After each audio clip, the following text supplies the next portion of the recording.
Bonjour à toutes, bonjour à tous, bonjour à tous les papas, bonjour à toutes les mamans et surtout à la chaîne YouTube Juste Papa. Merci à Cédric de nous laisser la possibilité de communiquer sur le sujet, à savoir les européennes 2024, avec le vote donc du 9 juin prochain où il est important d'aller voter. Plusieurs listes sont présentées, dont une liste particulière. Bonjour à Nicolas. Bonjour à tous. Christophe. Une liste particulière qui s'appelle Défendre les enfants, où est en tête de liste Gaël Coste-Meunier. Qu'est cette liste, Nicolas? Alors, c'est une liste qui a beaucoup de choses dans son programme. En particulier, elle cherche à défendre. Pour défendre les enfants, il y a la défense de l'égalité parentale, notamment dans les procédures de divorce. Vaste sujet, en effet. Voilà. Alors, l'égalité parentale, pour quelle raison? Qu'est-ce que vous voulez, en fait, qu'est-ce que nous voulons amener en plus de ce qui est? On remarque que dans la société, il y a beaucoup d'enfants qui sont séparés de façon définitive de l'un de leurs deux parents. Et en fait, on défend notamment la résidence alternée, qui est pour nous un rempart, le meilleur rempart possible pour lutter contre cette rupture du lien entre un enfant et l'un de ses deux parents. D'accord. Donc en fait, c'est une liste qui souhaite, entre autres, également défendre et avoir la possibilité d'éviter ce que l'on appelle l'éloignement, également l'éloignement géographique. Alors, on parle de ce sujet dans cette liste. On cherche à éviter ce cas de figure, effectivement. D'accord. Ouais, tout à fait. Donc le but, c'est que les enfants qui sont en grande souffrance quand il y a une séparation et un divorce puissent avoir autant de temps avec leur maman ainsi qu'avec leur papa. Oui, tout à fait. Il faut trouver des solutions.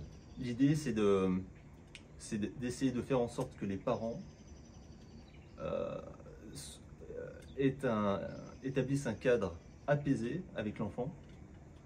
Donc, qu'on ne soit plus dans des procédures qui durent des années et des années, qui sont exténuantes pour tout le monde, qui ont des conséquences psychologiques pour l'enfant qui garde des séquelles à vie, des problèmes de santé d'ordre multiple.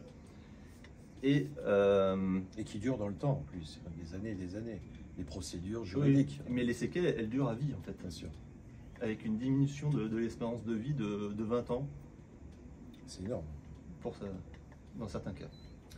Et il y a également évidemment la souffrance de la maman et la souffrance du papa qui est alimentée par des procédures juridiques, des procédures pénales, des procédures de juge de la famille et des procédures également de juge des enfants en fait. Hein. Oui, toute la famille est concernée aussi, les grands-parents, les frères et sœurs, tout. Et puis n'oublions pas que les électeurs de demain sont nos enfants d'aujourd'hui.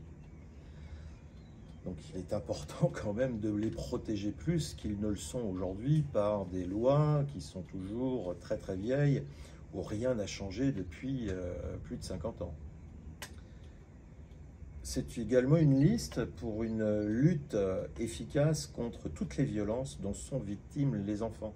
On parle bien de toutes les violences. Et donc, entre autres, on peut parler également des placements abusifs. Alors, il y a des violences physiques, psychologiques, ouais, sexuelles. Toutes les violences sont dénoncées par la liste. Et il y a un cas particulier qui est le système de l'aide sociale à l'enfance, où il y aurait, d'après certains, près d'un enfant sur deux qui serait placé, dont le placement à l'aide sociale à l'enfance aurait pu être évité.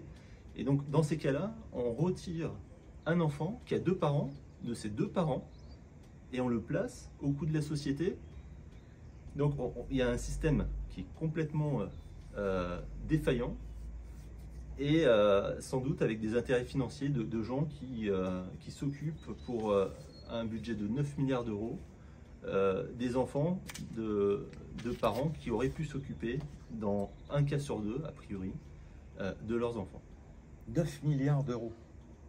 Alors je lis là sur un communiqué qui a été envoyé ces derniers jours qu'il y a seulement en fait 11,5% de résidences alternées et donc égalitaires. On parle donc de une semaine sur deux chez le papa, chez la maman et de la moitié des vacances scolaires.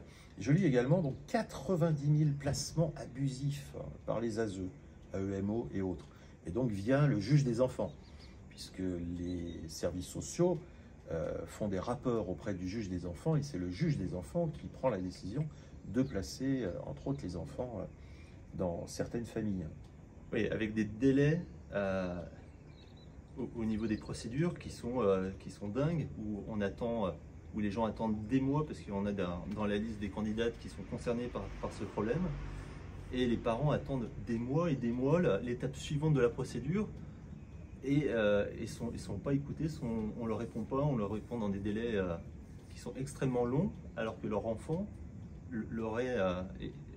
on les prive de leur enfant, on les sépare de leur enfant, on ne sait pas ce qu'ils deviennent dans ces centres. Ils sont souvent livrés à eux-mêmes. Donc on vit une situation avec 90 000 enfants qui seraient placés de façon abusive.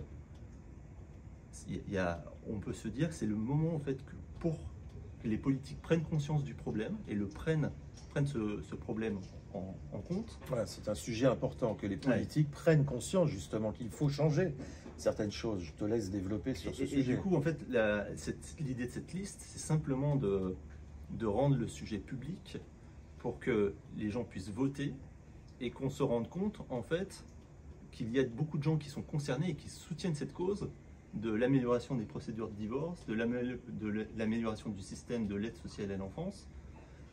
Sinon, actuellement, les politiques, à part demander combien vous êtes quand on va les voir et pour essayer de changer les choses, il ne se passe rien pour l'instant.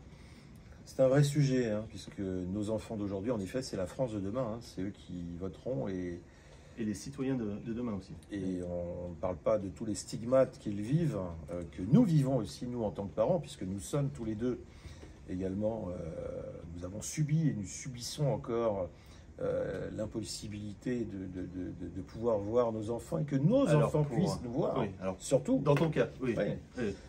De règle générale, c'est quelque chose qui arrive à beaucoup de parents et de papas, entre autres, sur cette chaîne qui traite ce sujet avec intérêt et force.